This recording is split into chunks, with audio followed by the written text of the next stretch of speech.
A peculiar era will come. The driving force of progress will be the sons of Israel. The rest of us will also have something to do there, by the way. Jews call us by the word goyim, herds, talking animals, herds. Each rabbi is supposedly given 2,000 goyim servants, and we will be handed picks, shovels, wheelbarrows. We will receive a small ration, but we will receive one. We are supposed to be happy and grateful to the people of Israel because, together with them, we are moving humanity forward, only with a shovel and a pick, because we are supposedly capable of nothing more. We are not capable of anything more, but we will move humanity toward a great and beautiful era, while they will bear the difficult burden of thinking for us and governing us. They know how to do this. By the way, they really do know how to do it. Those who know, know. Those who do not, can check. The largest number of Nobel Prize winners by nationality are Jews. It is a very intelligent people, a uniquely intelligent people. I have had the chance to interact with them, and was amazed by their intellect and analytical abilities. They are very intelligent people. So they will take upon themselves the burden of thinking. We, too, will be given the opportunity to work with shovels and picks for a ration. And we will build the beautiful future of humanity. This is the idea by which Israel lives.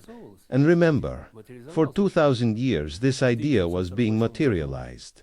This idea became reality in our time. In 1948, the State of Israel appeared on the map of the world. On the day they declared their state, 5, or maybe 6, I am afraid to be mistaken, but definitely 5 neighboring Arab Muslim states declared war on them. They were a small group, essentially partisans. They were opposed by the regular armies of several countries. Yet they won, of course. We all remember that. Then there were more wars, including the so-called Six-Day War, during which they took Jerusalem and moved their capital there, and the state appeared. They returned in fulfillment of prophecy, and Jerusalem became the capital. At first it was not recognized.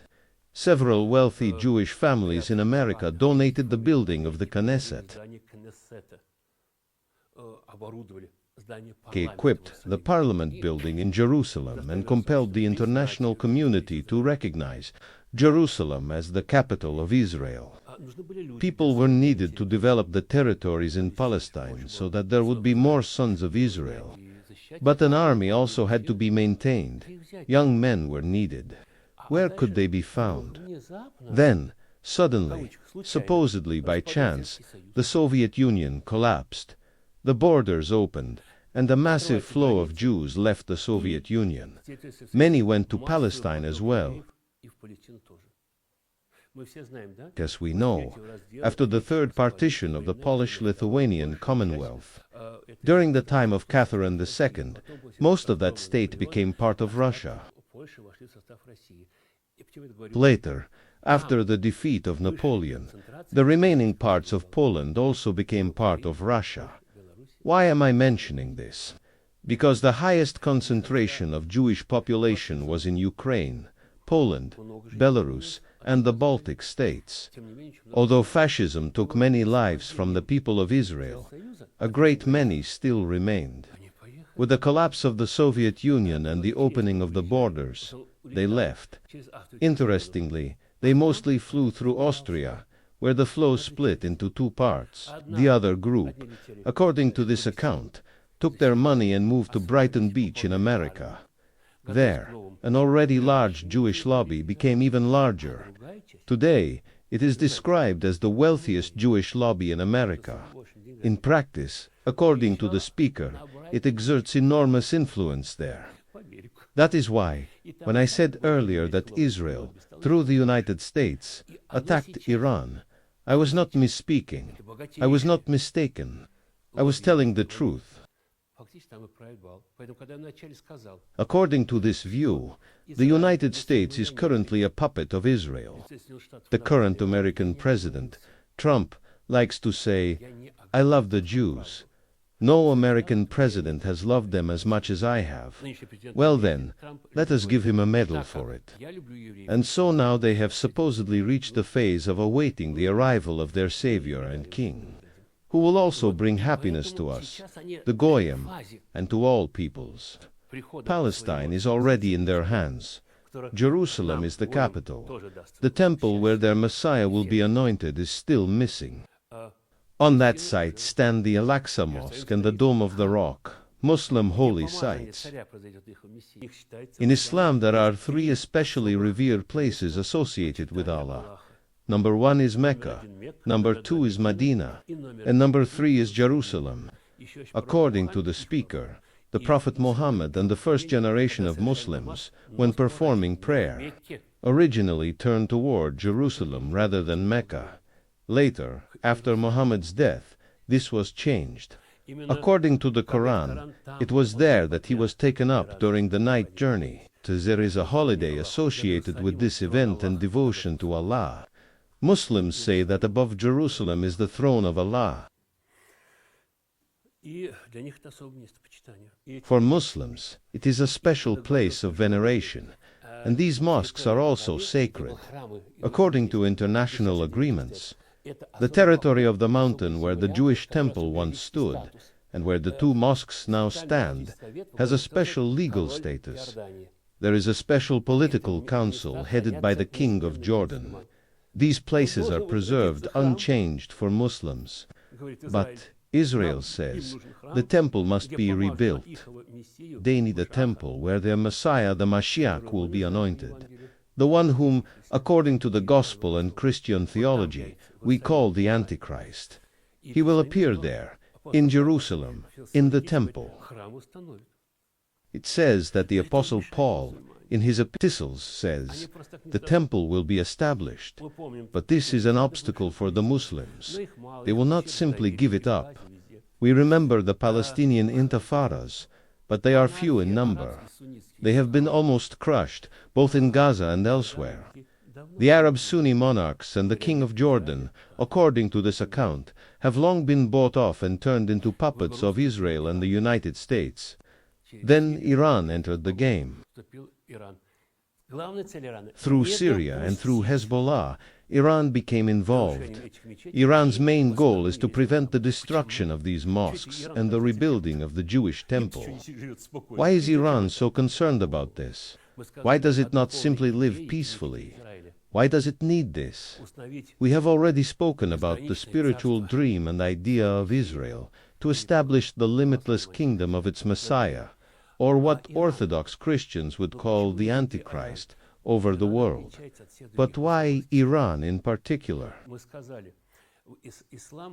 Iran differs from all other Muslim countries. We have said that Islam, like Christianity, is not uniform. We say we are Orthodox Christians, but there are also non-Orthodox Christians, Catholics, Protestants, and many other groups. Islam also not uniform. The two main branches are Sunnis and Shiites. Shiites make up about 15% of Muslims. Their main concentration is in Iran. There are also Shiites in Azerbaijan, Tajikistan, and a small number in Iraq, but the center is Iran. Some Sunnis do not even consider Shiites to be Muslims, but rather pagans.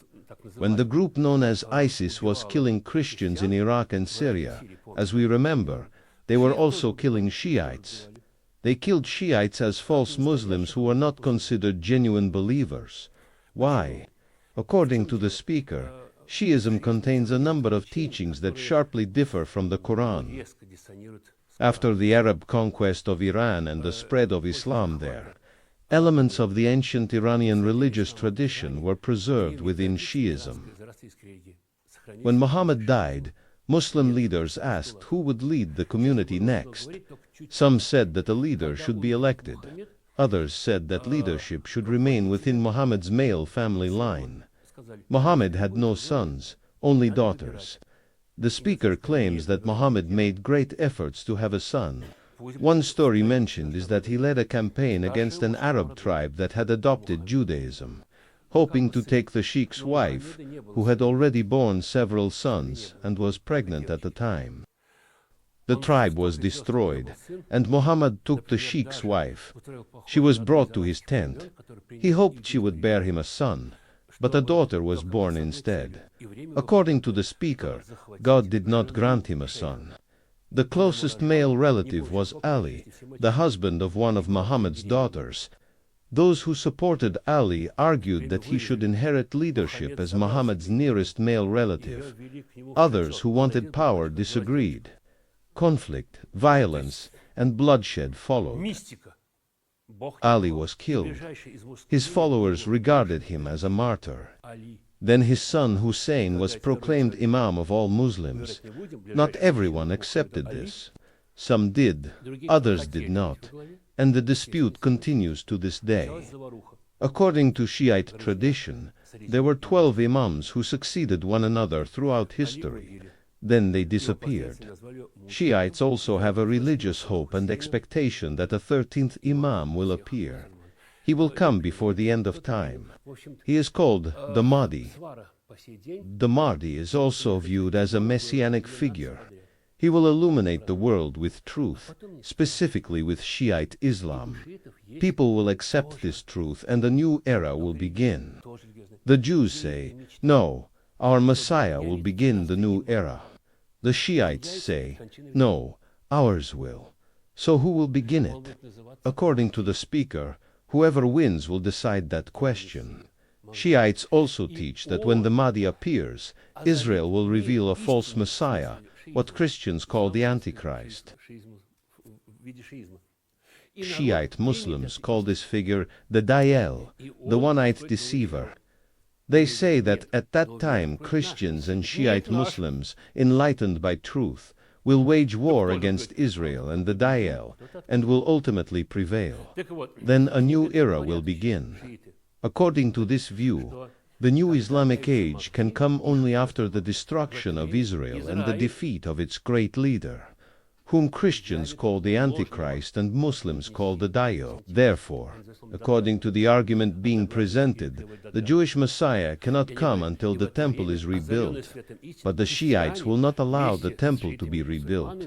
For that reason, the conflict is described not as political or economic, but as religious and spiritual.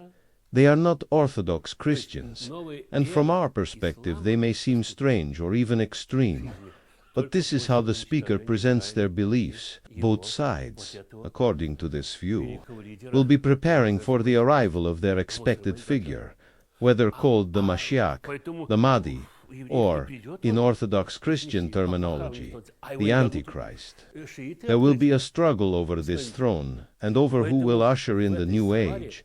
According to this view, the new era of Islam will come only after the destruction of Israel and its great leader, the one Christians call the Antichrist. Muslims call this figure the Dajjal. Therefore, according to this argument, the Jewish Messiah will not come until the temple is rebuilt, but the Shiites will not allow it to be rebuilt or reopened. For this reason, the dispute is presented not as a matter of politics or economics, but as one driven purely by religious and spiritual goals.